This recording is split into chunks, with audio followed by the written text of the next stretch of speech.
ये जो महिलाएं मणिपुर में निर्वस्त्र की गई थी, ये ईसाई आदिवासी हैं, कुकी समुदाय के, और उनके तमाम जो गिरजाघर थे वो भी सब तहस नहस तोड़ दिए गए हैं। और जो एक बड़ा हमला है जिसको पर्दे के पीछे रखा जा रहा है वो ये है कि पहाड़ी और जंगल की ज़मीन से कुकी समुदाय को हटा करके जो ज़मीन के नीचे तमाम जिसको कहना चाहिए प्राकृतिक संपदा है, तेल है, उसको बड़ी बड़ी कंपनियों के हवाले करने की बहुत बड़ी साजिश रची जा रही है। पूरी नॉर्थ ईस्ट को लेकर के आप अंडमान निकोबार में भी देखेंगे ये हो रहा है।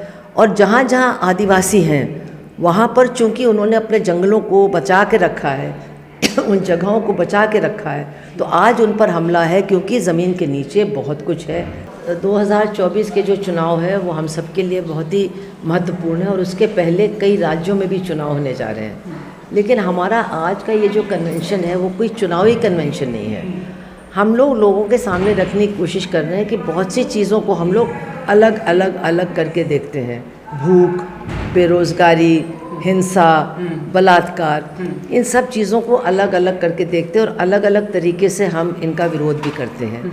हम ये कोशिश कर रहे हैं दिखाने की कि आज इस सरकार की तरफ से जो सबसे बड़ा और सबसे व्यापक हमला हो रहा है वो महिलाओं के ऊपर हो रहा है। और वो बहुत उसके पहलू हैं। एक तरफ तो जो राशन की प्रणाली है उसमें इतनी गड़बड़ियाँ हैं, इतना उसमें धोखाधड़ी है।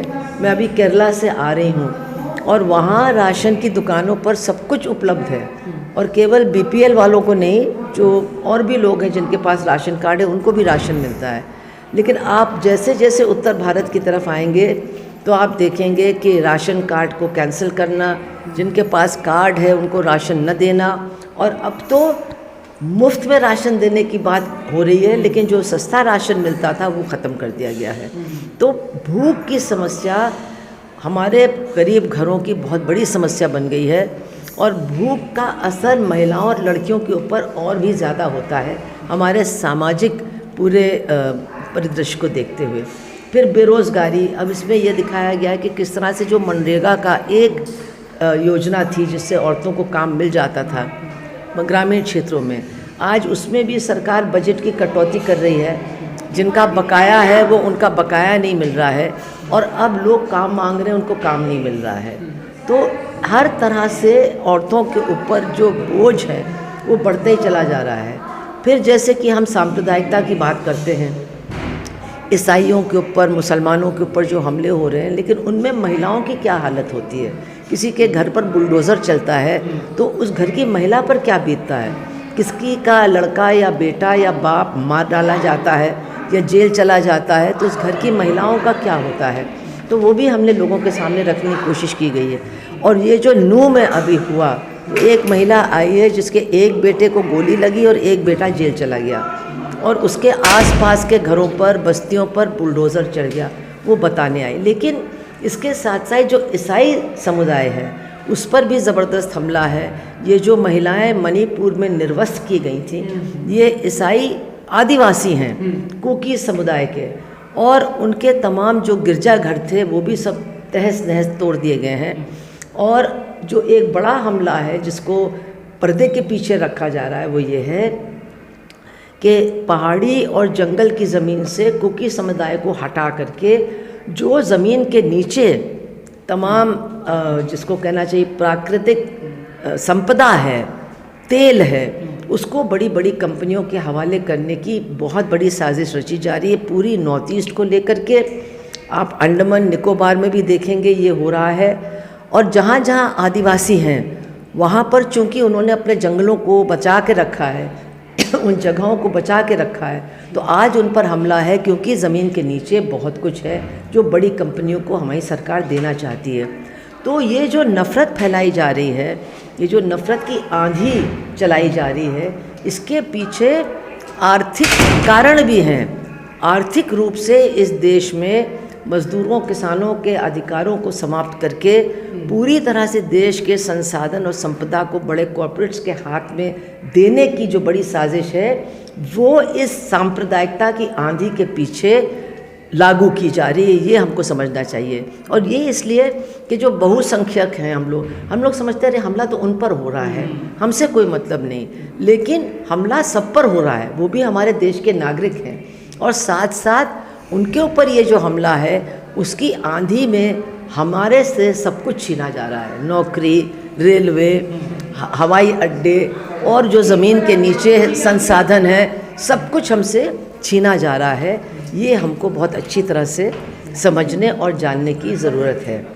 तो इसके अलावा जो महिलाएं यहाँ बोली, एक तो दलित समाज के ऊपर जो उत्पीड़न बहुत ज़्यादा बढ़ा है, जो हिंसा की घटनाएं बहुत ज़्यादा बढ़ी हैं, उसका उल्लेख भी दलित महिलाओं की तरफ से यहाँ पर किया गया।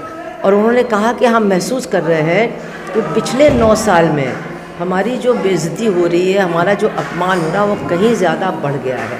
और हाथरस का भी उदाहरण दिया गया, जिसमें एक दलित महिला के साथ ऊंची जात के लड़कों ने सामूहिक बलात्कार किया और वो सब बच गए हैं। वो लड़की मर गई और उसकी माँ ने कहा, जब जज ने फैसला सुनाया, कि ये फैसला इसलिए दिया गया क्योंकि हम दलित हैं, अछूत हैं और हमारे साथ अत्याचार करने वाले ठाकुरों के लड़के हैं। उन्होंने स्पष्ट रूप से कहा। तो इस तरह से जो लोगों की अपनी ज़ुबानी है, जो लोगों का अपना अनुभव है, जो पीड़ित पक्ष हैं, चाहे वो मनरेगा की वर्कर हो जिसको काम नहीं मिल रहा है, या जिसकी मजदूरी रोकी गई हो, या आदिवासी महिला हो जिसके साथ बलात्कार किया गया हो, दलित महिला हो जिसका अपमान किया गया हो, या मुस्लिम महिलाओं हो जिनका घर तबाह कर दिया गया है, या कोई बचत गठ की मेंबर हो जिसको आज जो फाइनेंशियल इंस्टीट्यूशंस हैं जिनको अब इसका पूरा अधिकार दे दिया गया है, जो बहुत ऊंचा सूद का दर लेते हैं, उनकी तरफ से जो उनका अत्याचार हो रहा है, इन सारी औरतों को यहाँ ला करके सिर्फ उनके दुखड़े को सुनाने के लिए नहीं, बल्कि उन्होंने जो लड़ाई लड़ी है, और हमारा संगठन अखिल भारतीय जनवादी महिला समिति ने किस तरह से उन संघर्षों में उनका साथ दिया है, हस्तक्षेप किया है और उनको उनकी स्थिति को कुछ हद तक सुधारने का काम किया, ये भी यहाँ पर बयान हो रहा है। मैडम, तमाम मुद्दे भाजपा जब सरकार में आई थी, मोदी सरकार, महिला सुरक्षा को लेकर के बेटी बचाओ बेटी पढ़ाओ अच्छे दिनों के वादे किए गए थे। आज जब जो है दूसरा कार्यकाल भी उनका पूरा होने जा रहा है, तो कह रहे हैं कि तीसरा कार्यकाल में जो अधूरे काम है वो पूरे होंगे, दुनिया की सबसे बड़ी अर्थव्यवस्था। देखिए, वो तो जो पहले काल में नहीं हुए वो दूसरे काल में उन्होंने कहा था। अब वो कौन से काम है जो पूरा करना चाहते हैं, अब ये हम लोग को सोचना है। हमको तो लगता है कि अब उनका जो एजेंडा है, दूसरे दौर में तो ये था कि भारत के लोगों को जो वो पहले थे उसका आधा करके रख दिया जाएगा, और अब तीसरे कार्यकाल में जो कुछ उनके पास है वो बिल्कुल ही उनसे छीन करके उनको निहत्था बना दिया जाएगा, यही लगता है, क्योंकि इसी लाइन में वो चल रहे हैं। ये बहुत ही दुखद है हमारे देश के लिए। और वो जो उन्होंने 15 अगस्त को पिछले साल कहा था कि अब महिलाओं का अपमान हम बर्दाश्त नहीं करेंगे, तो उसी दिन उनकी सरकार जो गुजरात में है उसने बिल्किस बानो के जो बलात्कारी थे, उनके बच्चों की हत्या करने वाले लोग थे, महिलाओं के साथ गैंग रेप करके परिवार के लोगों की हत्या करने वाले जो लोग थे, उनको छोड़ने का काम, उनको बिल्कुल छुट्टा छोड़ देने का काम उनकी सरकार ने किया। तो इससे पता चलता है कि दरअसल उनका एजेंडा क्या है, वो जो कहते हैं उसके पीछे सच्चाई क्या है। जैसे वो कहते हैं बेटी बचाओ, तो शायद हमको समझना चाहिए कि भाजपा से बेटी बचाओ, ये वो कह रहे हैं। या वो कहते हैं बेटी पढ़ाओ, तो हो सकता है वो कह रहे हैं कि कर्जा लेकर के अपना घर बेच करके अगर आपको पढ़ाना है तब अपनी बेटी को पढ़ाओ। ये हो सकता है उनका असली नारा हो। इससे बहुत बचने की ज़रूरत है।